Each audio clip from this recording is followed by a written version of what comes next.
Rajasthan staff selection board का हम एक नोटिफिकेशन देखेंगे।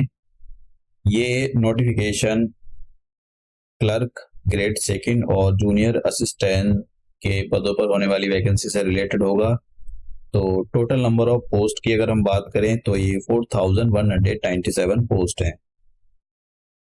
इसमें से जो जूनियर असिस्टेंट की पोस्ट है, जूनियर असिस्टेंट की पोस्ट के अगर हम बारे में बात करें तो ये काफ़ी पोस्ट हैं। यहाँ पर 3552 पोस्ट हैं और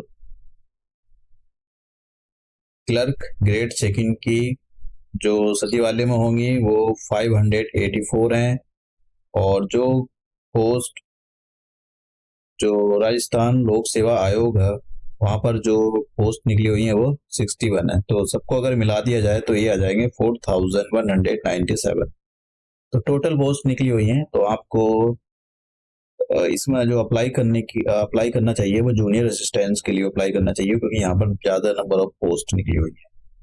अब हम आगे चलते हैं। देखिए, ये जो नोटिफिकेशन आप देख सकते हैं कौन सी डेट को जारी हुआ है। मैं अभी आपको नोटिफिकेशन डाउनलोड करके भी दिखाऊंगा, क्योंकि कभी कभी होता है कि लोग पीडीएफ को एडिट करके और कोई नोटिफिकेशन निकला भी नहीं होता है तभी भी दिखा देते हैं फेक नोटिफिकेशन। तो हम अब देखेंगे कि आपको जब अप्लाई करना है तो देखिए इसके अंदर आपको वन टाइम रजिस्ट्रेशन करना पड़ेगा। अगर आप आधार कार्ड के थ्रू करते हो तो आपको ज़्यादा कुछ करने की ज़रूरत नहीं है। अगर आप आधार कार्ड के थ्रू नहीं करते हो तो आपको हो सकता है और ज़्यादा इन्फॉर्मेशन देनी पड़े। तो आप दोनों टाइप से कर सकते हो, विदाउट आधार और आधार। यहाँ पर लिखा है आधार नंबर दर्ज करें। देखिए, अगर आप विदाउट आधार के अगर आप वन टाइम रजिस्ट्रेशन जनरेट करना चाहते हो तो इसमें आधार नंबर देना पड़ेगा। अब बात करते हैं कि फीस कितनी रहेगी। देखिए, सिंपल सी बात है, जो जनरल होते हैं और जनरल वर्ग के लोग हैं उनको 600 रुपये देना है, और जो दिव्यांग जन होते हैं उनको 400 रुपये फीस है, और जो राजस्थान के SC ST या फिर OBC कैटेगरी में आते नॉन क्रीमी लेयर के लोग उनको भी 400 रुपये देने हैं। तो ये तो फीस की बात हुई।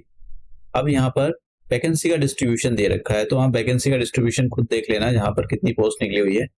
मैं आपको क्वालिफिकेशन वगैरह के बारे में बताऊंगा कि भाई क्वालिफिकेशन क्या होनी चाहिए, क्या है आपकी, और आप कौन भर सकता है कौन नहीं, कौन सी डेट्स आप फॉर्म भर सकते हो, और सैलरी वगैरह कितनी रहेगी। तो हम उसके बाद सिलेबस वगैरह क्या रहेगा एग्जाम का, तो हम उसके बारे में ज़्यादा देखेंगे। देखिए, एज यहाँ पर अभी देख लेते हैं कि एज कितनी। जो वेतन होगा वो आपका मैट्रिक्स लेवल 5 पर मिलेगा आपको, दोनों के लिए, क्लर्क के लिए भी और जूनियर असिस्टेंट्स के लिए भी। अब ये क्वालिफिकेशन जाननी जरूरी है, ये बहुत जरूरी है। अगर आपको नहीं पता है, आपने फॉर्म भर दिया तो आपका फिर फॉर्म कोई फायदा नहीं होगा अगर आप उस लायक मतलब फॉर्म भरने लायक नहीं होते। देखिए, एक तो आपके पास 10+2 होना चाहिए, और आपके पास O लेवल का या हायर लेवल का एक कंप्यूटर में सर्टिफिकेट होना चाहिए। ठीक है, पहली क्वालिफिकेशन तो ये है। या फिर आपके पास अगर मान लो आपने O लेवल या हायर लेवल में, तो certificate courses on the computer concept, ये जो कोई ऑर्गेनाइजेशन है, अगर ये कोई कंप्यूटर कोर्स आपने किया है, सर्टिफिकेट लिया है यहाँ से, तब भी आपको O लेवल या हायर लेवल की जरूरत नहीं पड़ेगी, अगर आप 10th हो और इससे आपने कोर्स किया हो। अब बात करते हैं यहाँ पर, या फिर computer operator and programming assistant आपने काम किया हो, डेटा प्रिपरेशन एंड सॉफ्टवेयर। तो अगर आपने ऐसा कुछ मतलब ये यहाँ से कुछ काम किया है तो आप मतलब एक टाइप की वोकेशनल ट्रेनिंग होती है ये, तो तब भी आप फॉर्म भर सकते हो। या फिर आपने डिग्री या डिप्लोमा या सर्टिफिकेट कंप्यूटर साइंस में किया है तब भी आप भर सकते हो, या कंप्यूटर एप्लीकेशन में आपने किसी यूनिवर्सिटी से ग्रेजुएशन किया है तो भी आप अप्लाई कर सकते हो। कंप्यूटर साइंस से भी अगर आपने कुछ किया है तो अब भी आप अप्लाई कर सकते हो। और diploma in computer science and engineering, मतलब आपने कोई डिप्लोमा किया है कंप्यूटर साइंस से और फिर पॉलिटेक्निक से आपने इंजीनियरिंग की है, तब आप अप्लाई कर सकते हो। तो अप्लाई करने के बहुत सारे यहाँ पर ऑप्शन दे रखे हैं। आप यह भी बोला गया है कि अगर आपने सीनियर सेकेंडरी किया हुआ है, और मतलब 10+2 और विद कंप्यूटर साइंस और computer application as one subject, और आपके साथ कंप्यूटर साइंस या कंप्यूटर एप्लीकेशन एज एक सब्जेक्ट रहा है तब भी आप भर सकते हो। तो इतने सारे ऑप्शन दिए गए हैं आपके पास कंप्यूटर दिखाने के लिए, भाई हमारे पास कंप्यूटर है। अब तो सभी के पास ही रहता है कि 12th करते हैं तो 12th के अंदर कंप्यूटर होता है, अब तो 10 से स्टार्ट कर दिया है। तो ये थी। अब कौन कौन, ऑल इंडिया में सभी भर सकते हैं, इवन भूटान के लोग, नेपाल जैसे लोग भी भर सकते हैं। आयु, जो एज है, एज कितनी है, देखिए एज आपकी 18 मिनिमम है और 40 साल मैक्सिमम है। और आपको एज रिलैक्सेशन दिया जाएगा अगर आप राजस्थान के मूल निवासी हैं तो अपनी आप किस कैटेगरी में आते हैं, अगर आप 40 साल को क्रॉस कर गए हो और आप दूसरी किसी कैटेगरी में आते हो जिसमें एज रिलैक्सेशन दिया गया है तो आपको एज रिलैक्सेशन दिया जाएगा।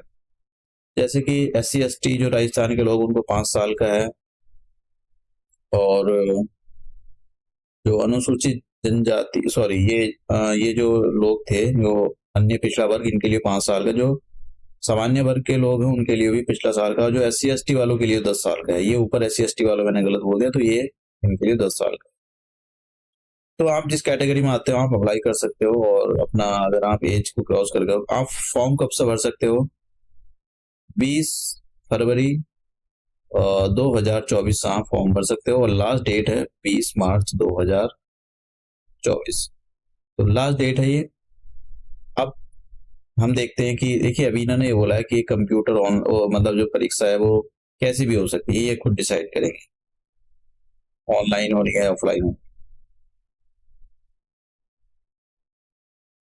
और यहाँ पर फोटो के बारे में दिया गया है कि आप कितना, ये केबी में आपका फोटो होना चाहिए, ये सारी चीजें आप इसको एक बार देख लेना, क्योंकि जरूरी होता है कि आप सबसे पहले नोटिफिकेशन को देखो और उसके बाद में अपना फॉर्म भरो। अब हम देखेंगे कि सिलेबस, जो सिलेबस है वो क्या होगा, तो सिलेबस जानना बहुत जरूरी है कि पेपर का पैटर्न क्या होगा, कितने पेपर होंगे, तो ये जान लेते हैं। देखिए यहाँ पर पेपर 1, और एक तो आपका पेपर 1 होगा प्रथम, और उसके बाद में आपका कंप्यूटर की टाइपिंग कराई जाएगी आपसे, तो हिंदी और इंग्लिश दोनों के अंदर कराई जाएगी। तो यहाँ पर देख लेते हैं कि पेपर 1 के अंदर क्या होगा। फेज 1, इसमें सामान्य ज्ञान और दैनिक विज्ञान और गणित के जो क्वेश्चन है, 3 घंटे का टाइम होगा, 100 क्वेश्चन होंगे। और दूसरा जो होगा, ये जो यहाँ पर लिखा है, ये फर्स्ट में इतना होगा, दूसरे वाले में 3 घंटे का टाइम और 100 क्वेश्चन होंगे। उसके बाद में ये पहला ही पेपर है। दूसरा जो फेज होगा, दूसरे वाले फेज के अंदर आपसे एक कंप्यूटर से, एक तो मतलब आपकी टाइपिंग चेक करेंगे, हिंदी और इंग्लिश दोनों के। तो ये हो गया आपका कंप्यूटर का टेस्ट, मतलब कंप्यूटर का एग्जाम। आपसे टाइपिंग कराएंगे हिंदी इंग्लिश में, और उसके बाद में आपको, मतलब पहले तो आपका यही होगा, रिटर्न ही होगा। देखिए यहाँ पर लिखा हुआ है ये। आप सिलेबस के बारे में देख लेते हैं कि सिलेबस डिटेल्स, ये सिलेबस क्या रहेगा। देखिए इन्होंने यहाँ पर ये बोला है कि 5 ऑप्शन आएंगे, 1 2 3 4 5। मान लो आपको कोई क्वेश्चन, अगर आपका कोई क्वेश्चन गलत हो गया तब तो ये 1/3 मार्क काटेंगे। अगर मान लो आपने कोई क्वेश्चन ऐसे ही छोड़ दिया, किसी पर मार्किंग भी नहीं की, तब भी काटेंगे। तो इसलिए आपको मार्क करना जरूरी है। और इन्होंने बोला है अगर आप किसी क्वेश्चन को अटेम्प्ट नहीं करना चाह रहे हो तो आपको 5 वाले नंबर पर ऐसा वो कर देना सर्कल, तो ये बहुत जरूरी है। सिलेबस दिया गया है, पेपर 1 का सिलेबस दिया गया है, पेपर जनरल नॉलेज का सिलेबस, ये सब कुछ दिया गया है यहाँ पर कि 3 घंटे का टाइम होगा, 100 अंकों का ये होगा। तो यहाँ पर पूरा ये डिटेल से इन्होंने सिलेबस दिया है, आप देख सकते हो। तो जैसे यहाँ पर एवरीडे साइंस, ये सारी चीजें डिटेल से दी गई, तो आप इनको, आपको पता होना चाहिए, क्योंकि ये इसी में से क्वेश्चन पूछेंगे। और मैथमेटिक्स का सिलेबस ये नीचे दे दिया इन्होंने, आप देख सकते हो कि मैथमेटिक्स का सिलेबस, रेशो, प्रोपोर्शन, ये सब कुछ पूछेंगे ये। फिर उसके बाद में ये यहाँ पर बोल रहे हैं कि जो ये ऑब्जेक्टिव टाइप का क्वेश्चन होगा, 100 मार्क्स का, 150 क्वेश्चन होंगे। यहाँ पर नंबर ऑफ क्वेश्चन 150 और ड्यूरेशन 3 घंटे का। और यहाँ पर एक क्वेश्चन नेगेटिव मार्किंग में मैंने बताया। पेपर, जो पेपर सेकंड होगा, अब ये पेपर सेकंड 3 घंटे का टाइम होगा, और यहाँ पर 100 मार्क्स का होगा। और ये जो जो पूछेंगे हिंदी के अंदर ये और इंग्लिश के अंदर, ये सबका सिलेबस यहाँ पर दिया गया है। कैसा होगा वो भी यहाँ पर डिटेल से दे रखा है। तो ये दोनों पेपरों का आपका जो रिटर्न होंगे दोनों पेपर, उनका सिलेबस यहाँ पर डिटेल से दे दिया। तो जैसे मैंने पीछे बताया था, यहाँ पर देखो इन्होंने जो है अच्छे से दिया नहीं। यहाँ पर तो प्रश्न पत्र ये नहीं बताया ये पेपर 1 है। देखिए ये पेपर 1 है, पेपर 1 है ये, और ये जो है पेपर 2 है। समझ गए आप? तो इन्होंने यहाँ पर कुछ बताया नहीं है, बस ऐसे ही डाल दिया ये पेपर 1 होगा इतना। जो मैंने आपको सिलेबस दिखाया है उतने उसमें आएगा, और ये पेपर 2 होगा ये।